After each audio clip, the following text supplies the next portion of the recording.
Hello everyone.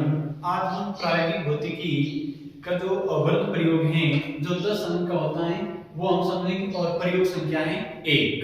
अब यहाँ पे कंटिन्यू बैक टू बैक वर्ग प्रयोग करेंगे और मिनिमम आपको 8 वर्ग प्रयोग करने होते हैं क्लास 12 फिजिक्स के अंदर। अब हम समझेंगे कि पहला प्रयोग है जो उद्देश्य और उद्देश्य में पहला होगा कि विभवांतर व धारा में ग्राफ खींचना, जिसे हम कहेंगे ओम का नियम। पहला प्रयोग ही है 12 के अंदर जो है ओम का नियम। अब ओम का नियम में इस प्रयोग में कौन कौन से इक्विपमेंट है यानी कौन कौन से उपकरण है जो काम में आते हैं। तो सबसे पहले इसमें उपकरण में अमीटर, वोल्टमीटर, धारा नियंत्रक, प्रायोगिक तार, कुंजी और सेल, ये इत्यादि उपकरण हैं जो इस प्रयोग में काम में लिए जाते हैं।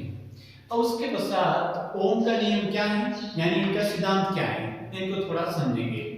तो यहाँ पे देखो कि सिद्धांत और सिद्धांत में है ओम के नियमानुसार विभवांतर धारा के समानुपाती होता है। अब देखो विभवांतर क्या चीज होती है कि विभव में अंतर को बोलेंगे विभवांतर, और विभवांतर के कारण ही किसी परिपथ में विद्युत धारा का प्रवाह होता है। अब यहाँ पे विभवांतर धारा के समानुपाती है यानी जितना विभव में अंतर होगा उतनी ही धारा में वृद्धि होगी, यानी ये समानुपाती होते हैं। तो V समानुपाती I, और समानुपाती का चिन्ह हटते क्या आएगा, कांस्टेंट राशि आएगी R, और जिसे उस परिपथ का प्रतिरोध कहते हैं, ये प्रतिरोध R है। तो समानुपाती हटने पर R आया और V बराबर क्या होगा IR, और R बराबर क्या होगा I का लगाया भाग, तो R बराबर हो गया V बटा I, यानी वोल्ट प्रति एम्पियर, और वोल्ट प्रति एम्पियर को बोलते हैं ओम, यानी प्रतिरोध का मात्रा क्या हुआ ओम हुआ। अब उसके पश्चात अब ये क्या है कि R बराबर V बटा I, अतः ओम के अनुसार नियत ताप पर, यानी इस पूरे प्रयोग में ताप क्या होना चाहिए, नियत होना चाहिए, यानी कांस्टेंट ताप होना चाहिए, ताप में कोई परिवर्तन नहीं होना चाहिए। नियत ताप पर विभवांतर एवं धारा का अनुपात नियत रहता है, यानी इन दोनों का जो रेशियो होगा V और I का ये क्या होगा नियत होगा, यानी कांस्टेंट होगा, यानी प्रत्येक स्थिति में समान होगा। अब उनके पश्चात देखो कि ये प्रेक्षण करते हैं, तो प्रेक्षण की कंडीशन में क्या होता है, वोल्टमीटर का अल्पतमांक क्या होता है और अमीटर का अल्पतमांक क्या होता है, यानी वोल्टमीटर कितनी रीडिंग मापता है और अमीटर कितनी रीडिंग मापता है। यानी अल्पतमांक का मतलब हुआ कि ये कम से कम कितना मेजरमेंट कर सकता है, यानी कम से कम कितना माप सकता है। तो ये पूरा इसमें वीडियो के तरीके में बताएंगे कि यहाँ पे वोल्टमीटर का अल्पतमांक क्या होता है। तो इसका यहाँ पे अल्पतमांक निकालने का सूत्र होगा परास बटा कुल विभागों की संख्या, यानी परास बटा कुल विभागों की संख्या। इसमें वोल्टमीटर है तो वोल्टमीटर में इतनी अल्पतमांक कैसे ज्ञात करेंगे और अमीटर का अल्पतमांक कैसे ज्ञात करेंगे। तो ये इसमें कंटिन्यू होगा कि उद्देश्य, उपकरण, सिद्धांत और फिर प्रेक्षण। उसके पश्चात प्रेक्षण सारणी आएगी, फिर इसकी कैलकुलेशन होगी। अब ये ओम के नियम में संयोजन कैसे करते हैं वो थोड़ा समझेंगे। अब संयोजन के पश्चात कि इसका परिपथ चित्र क्या होता है, तो यहाँ पे समझेंगे परिपथ चित्र, और वो भी नामांकित परिपथ चित्र होना चाहिए। तो ये परिपथ चित्र में सबसे पहले ये धारा नियंत्रक यानी परिवर्ती है तो ये होगा धारा नियंत्रक, और यहाँ पे जुड़ा हुआ होगा अमीटर, इनका प्लस और माइनस, और इस धारा नियंत्रक के समांतर क्रम में जुड़ा होगा वोल्टमीटर, और धारा नियंत्रक के श्रेणी क्रम में जुड़ा होता है अमीटर, और ये होता है धारा नियंत्रक के समांतर क्रम में जुड़ा होता है वो होता है वोल्टमीटर। अब यहाँ पे पॉइंट दे देंगे A, यहाँ पे B पॉइंट। अब यहाँ पे जुड़ी होगी बैटरी जिनका प्लस और माइनस ही होगा, और उसके पश्चात यहाँ पे कुंजी होगी, कुंजी K, जहां ये तो है हमारा अमीटर, ये है वोल्टमीटर, ये होगा धारा नियंत्रक, ये होगी बैटरी या सेल, और ये होगी कुंजी। तो ये होता है ओम के नियम में जो उपकरण है, इक्विपमेंट जो ओम के नियम कौन कौन से, अमीटर ये लगा हुआ है इस धारा नियंत्रक के श्रेणी क्रम में, और वोल्टमीटर इस धारा नियंत्रक के समांतर क्रम में जुड़ा हुआ है। फिर संयोजक तार ये जुड़े हुए वो तार है जिसमें करंट फ्लो होगी प्लस से, यहाँ पे प्लस से होगी, ये ऐसे होगी, इसमें विद्युत धारा का प्रवाह होगा। और प्रायोगिक तार ये जुड़े हुए हैं, कुंजी ये लगी हुई है, और यहाँ पे ये हो गया सेल। तो ये इतने इक्विपमेंट हैं जिनसे ये प्रयोग पूरा कंप्लीट होता है। ये होता है इनका संयोजन, वो भी नामांकित चित्र सहित। अब इसमें आगे एक इनका संयोजन कैसे करते हैं ये थोड़ा आगे समझेंगे। इन उपकरण की सहायता से यदि अलग अलग हैं तो इनका संयोजन कैसे करेंगे, यानी इनको कैसे जोड़ते हैं, तो इन चित्र के हिसाब से संयोजन कैसे करते हैं वो अब समझेंगे।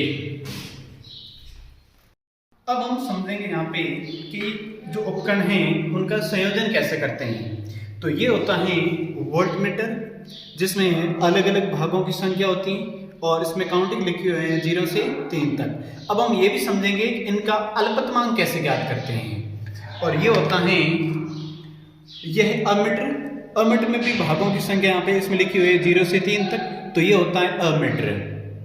ये धारा का मापन करता है, और ये वोल्टमीटर है वो वोल्टता का मापन करता है। अब यहाँ पे ये अलग अलग यहाँ पे डेड वोल्ट के सेल हैं, और ये है कुंजी जिसमें यहाँ पे इनको बोलते हैं डॉट्स, और ये है रियोस्टेट यानी धारा नियंत्रक। धारा नियंत्रक का ये सिरा भी होता है और दूसरा सिरा ये भी होता है, और इसमें ये तार लगे हुए हैं और इसमें रोटेट किया हुआ है ताकि ये प्रतिरोध का काम करता है। इसमें यदि इन दोनों के मध्य इनको टर्मिनल में यदि परिपथ में जोड़ते हैं तो फिर ज्यादा बाधा उत्पन्न होती है, तो इन सिरों और इन सिरों के मध्य ही इस परिपथ को जोड़ते हैं। अब यहाँ पे ये होता है सेल का बॉक्स जहाँ पे सेल को रखा जाता है। अब इनका संयोजन कैसे करते हैं, और ये होता है संयोजन तार। अब इन तारों की सहायता से ओम के नियम में ये संयोजन कैसे करेंगे इनको थोड़ा समझेंगे। अब यहाँ पे यह है धारा नियंत्रक जिसमें हम जो परिपथ में इन धारा नियंत्रक को इन दोनों सिरों के मध्य न जोड़कर इन दोनों सिरों के मध्य जोड़ेंगे, तो ये ए सिरा होगा और ये है बी सिरा। अब यहाँ पे ये परिपथ में कैसे संयोजित करते हैं पूरे ये जो उपकरण हैं उनको हम समझेंगे। तो सबसे पहले इस परिपथ क्षेत्र को देखें, तो यह है परिपथ क्षेत्र,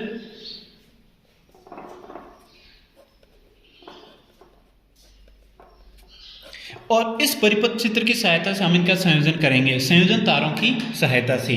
तो सबसे पहले ये ए बी लिखा हुआ है और ये है धारा नियंत्रक रियोस्टेट, यह है धारा नियंत्रक, और धारा नियंत्रक का जो ए सिरा है वो वोल्टमीटर के प्लस से जुड़ा हुआ है। तो वोल्टमीटर का ये सिरा होता है, ये होता है प्लस, यहाँ रेड वाला है वो सिरा है प्लस, और ब्लैक वाला है वो है सिरा माइनस का। यहाँ पे लिखा हुआ भी है ये प्लस और ये माइनस। अब यहाँ पे संयोजन की जो प्रारंभिक अवस्था में कि इनका रियोस्टेट का प्लस ए सिरा वोल्टमीटर के प्लस से जोड़ना है। तो सबसे पहले इन संयोजन तार की सहायता से अब ये ए सिरा है वो ए सिरे को वोल्टमीटर के प्लस से जोड़ेंगे। तो ये ए सिरा इनका संयोजन करना है इनके प्लस सिरे से, यह हो गया ए सिरा, और ए सिरा का संयोजन करना है वोल्टमीटर के प्लस से, यह है वोल्टमीटर का प्लस, इनसे इनका संयोजन करना है।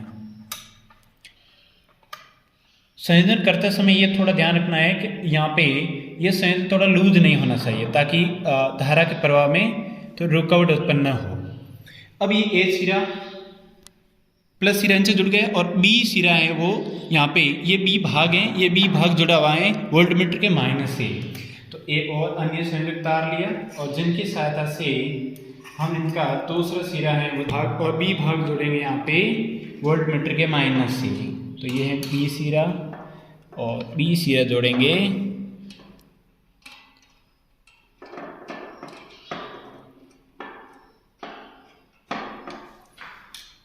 वोल्टमीटर के माइनस से। ये देखो वोल्टमीटर के माइनस से जुड़ा हुआ है, तो ये माइनस से जोड़ लेंगे ऐसे।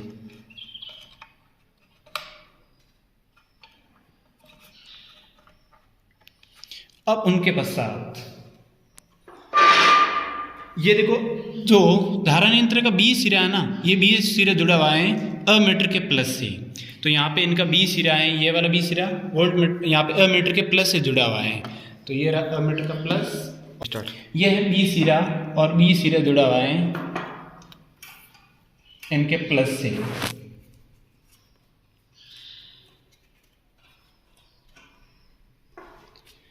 ये अमीटर के प्लस से जोड़ना है। जैसे परिपथ क्षेत्र बना हुआ है उनके हिसाब से इनका संयोजन करना है। संयोजन बहुत ही आसान है। अब इनका जो माइनस सिरा है ना, ये माइनस सिरा कुंजी से जुड़ा हुआ है। तो यहाँ पे ये है डॉट,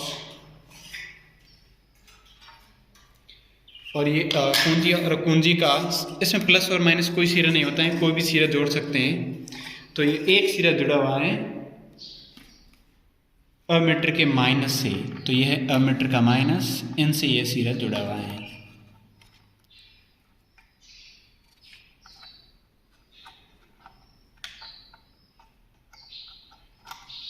और इनका जो दूसरा सिरा है कुंजी का, वो जुड़ा हुआ है बैटरी के माइनस से।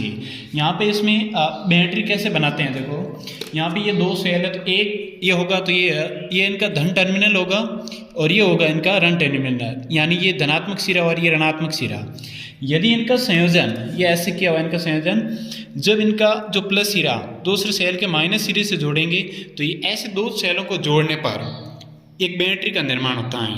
यानी दो या दो से अधिक सेलों का संयोजन क्या कहलाता है, बैटरी कहलाती है। तो ये इनका संपूर्ण ये बैटरी का हो जाएगा, ये हो जाएगा धन सिरा और ये हो जाएगा ऋण सिरा। यानी सेलों की सहायता से आप बैटरी का निर्माण कर सकते हैं।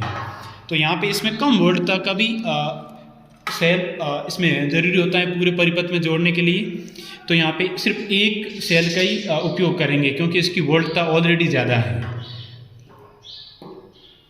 अब इनका जो धारा नियंत्रक का जो ए सिरा है वो जुड़ा हुआ है यहाँ से, देखो यहाँ पे बैटरी के प्लस सिरे से, यानी कि ये संयोजन कंप्लीट हो चुका है। अब इसमें एक सिरा यहाँ पे जुड़ा हुआ है, ए सिरा जुड़ा हुआ है यहाँ पे बैटरी से। तो यहाँ पे ए सिरा ये रहा, वापस इसमें देख सकते हैं, तो ये ए सिरा ये रहा, और ए सिरे से एक और तार संयोजित किया हुआ है, और वो तार थोड़ा इनका संयोजन स्पष्ट रूप से करना है। तो अब ये सिरा हो गया, ये एक सिरे से जुड़ा हुआ है बैटरी के धन से, और ये दूसरा सिरा है जो कुंजी का, ये जुड़ा हुआ है, देखो यहाँ पे ये माइनस से जोड़ना है। यानी कि ये रहा सेल, ये माइनस सिरा है, कुंजी का सिरा माइनस से जोड़ना है, ये इसका ऋणात्मक सिरा है, ये इसका धनात्मक सिरा है। और जोड़ेंगे तो सतत रूप से। और जब इसमें ये परिपथ हैं, तो ये परिपथ अभी तक खुला परिपथ है, क्योंकि इसमें डॉट लगाओगे तो ये पूरा परिपथ कंप्लीट होगा। जब इसमें हो चुका कंप्लीट, लेकिन जैसे डॉट लगाओगे तो फिर इसमें विक्षेप उत्पन्न होगा। तो यहाँ पे इनमें भी ध्यान रखना होता है कि इसमें आपने प्रतिरोध कितना लिया है, इसको आप नियंत्रित कर सकते हैं। यानी प्रतिरोध को बढ़ा भी सकते हैं और घटा भी सकते हैं, तभी तो इसका नाम है धारा नियंत्रक, यानी धारा को नियंत्रित करने वाला उपकरण। तो सबसे पहले इसमें प्रतिरोध को कम ही रखना है। यहाँ पे जैसे ही डॉट लगाएंगे तो यहाँ पे आप देख सकते हैं, अब यहाँ पे देखो आप विक्षेप देख सकते हैं कि यहाँ पे 0 पर है, और वोल्टमीटर में भी आप विक्षेप देख सकते हैं, ये फिलहाल 0 पर है, क्योंकि ये परिपथ क्या है, फिलहाल खुला परिपथ है। जैसे बंद परिपथ किसे कहेंगे, जब इसमें डॉट लगाएंगे तो फिर उसमें देखो विक्षेप उत्पन्न हो रहा है। देखो जैसे आप डॉट लगाओगे तो ये विक्षेप उत्पन्न होगा। वोल्टमीटर और अमीटर में आप विक्षेप देख सकते हैं, ये देखो जैसे ये डॉट लगाओगे तो ही विक्षेप होगा, क्योंकि इस पूरे परिपथ में धारा का प्रवाह हो रहा है, और धारा का प्रवाह भी इस कंडीशन में होगा। देखो ये प्लस सिरे से बाहर की धारा का प्रवाह होगा, ये होगी धारा की दिशा, यानी इस परिपथ में विद्युत धारा की जो दिशा है वो होगी, ये दिशा होगी। तो ये कंप्लीट हो गया इनका संयोजन। अब हम इसमें फिलहाल ये भी समझेंगे कि इसमें रीडिंग कैसे लेते हैं, और इस वीडियो में यहाँ तक अब यही समझेंगे कि अमीटर का अल्पतमांक कैसे ज्ञात करते हैं और वोल्टमीटर का अल्पतमांक कैसे ज्ञात करते हैं। इन दोनों का अल्पतमांक ज्ञात करना समझेंगे। इसमें ये समझेंगे कि अमीटर का, या फिर सबसे पहले यही समझेंगे कि वोल्टमीटर का अल्पतमांक क्या होता है। तो ये देखो वोल्टमीटर का अल्पतमांक बराबर परास बटा कुल विभागों की संख्या। तो यहाँ पे इसमें आप कैसे अल्पतमांक ज्ञात कर सकते हैं, देखो तो यानी कि यहाँ पे ये जो भी काउंटिंग लिखी है तो यहाँ पे एक भाग कितना काउंट कर सकता है उसको बोलते हैं अल्पतमांक यानी वोल्टमीटर का। तो यहाँ से आप देख सकते हैं 0 से ये 3 यानी टोटल रेंज कितनी हो गई, रेंज होती है यानी सबसे अधिकतम मान और सबसे कम से कम मान का अंतर, ये होती रेंज। कुल विभागों की संख्या क्या होगी, तो आप यहाँ पे ये काउंटिंग कर सकते हैं। तो 0 से 1 के मध्य यहाँ पे 0 से 0.5 के मध्य 10 हैं और 0 से 1 के मध्य यहाँ पे 20 होंगे, फिर यहाँ पे 30, 40, 50 और 60 यानी ये छोटे छोटे भाग हैं वो कम से टोटल 60 भाग हैं। तो यहाँ पे 60 का भाग दो, 3 में से 0 गया 3/60 और यहाँ पे इनको कैंसिल करेंगे तो होगा 1/20 और 1/20 यानी 0.05 और वो होगा वोल्ट। यानी इसमें एक भाग है ना वो कम से कम 0.05 वोल्ट माप सकता है। तो ये हो गया इसका वोल्टमीटर का अल्पतमांक। आप ऐसे भी ज्ञात कर सकते हैं कि यदि 0 और 1 के मध्य ले रहे हो तो या में ये भी, लेकिन सेम दोनों कंडीशन में सेम ही आएगा अल्पतमांक। तो सबसे पहले आप देखो कैसे भी ज्ञात कर सकते हैं अल्पतमांक। तो सबसे पहले यहाँ पे 0 और 1 के मध्य ले सकते हैं, 0 से 2 के मध्य भी ले सकते हैं। तो 0 और 1 के मध्य लें तो परास हो जाएगी 1 - 0 और इसमें 0 से 1 के मध्य भी आप देख सकते हैं कुल विभागों की संख्या है 20। तो 1/20 सेम कंडीशन आ रही है, इसमें भी होगा 0.05 वोल्ट। यानी आप कैसे भी इसका अल्पतमांक ज्ञात कर सकते हैं। तो वैसे इस कंडीशन में अमीटर का अल्पतमांक कैसे ज्ञात करते हैं, क्योंकि ये प्रति कंडीशन यहाँ पे अलग अलग होते हैं, अलग अलग रेंज के अलग अलग वोल्टमीटर और अमीटर होते हैं। तो यहाँ पे अमीटर का क्या होगा, तो अमीटर का अल्पतमांक बराबर सेम फॉर्मूला होगा परास बटा कुल विभागों की संख्या।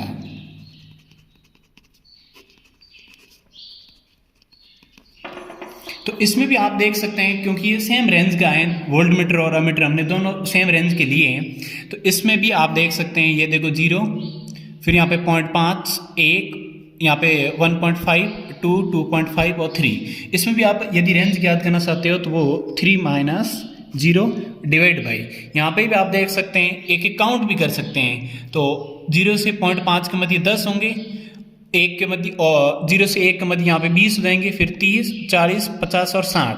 इसमें भी कुल छोटे छोटे भाग है 60 यानी यहाँ पे 3/60 हो जाएगा। तो ये 1/20 तो यहाँ पे आ जाएगा 0.05। लेकिन अमीटर धारा का मापन करता है, धारा का मात्रक यहाँ पे हो जाएगा एम्पियर, तो यहाँ पे ए लिखना पड़ेगा। तो ये होगा, इसमें भी आप अलग अलग कंडीशन में अलग अलग ज्ञात कर सकते हैं। 0 से 1 के मध्य तो रेंज ले सकते हैं, तो 20 खाने हो जाएंगे, 20 का भाग दे दो।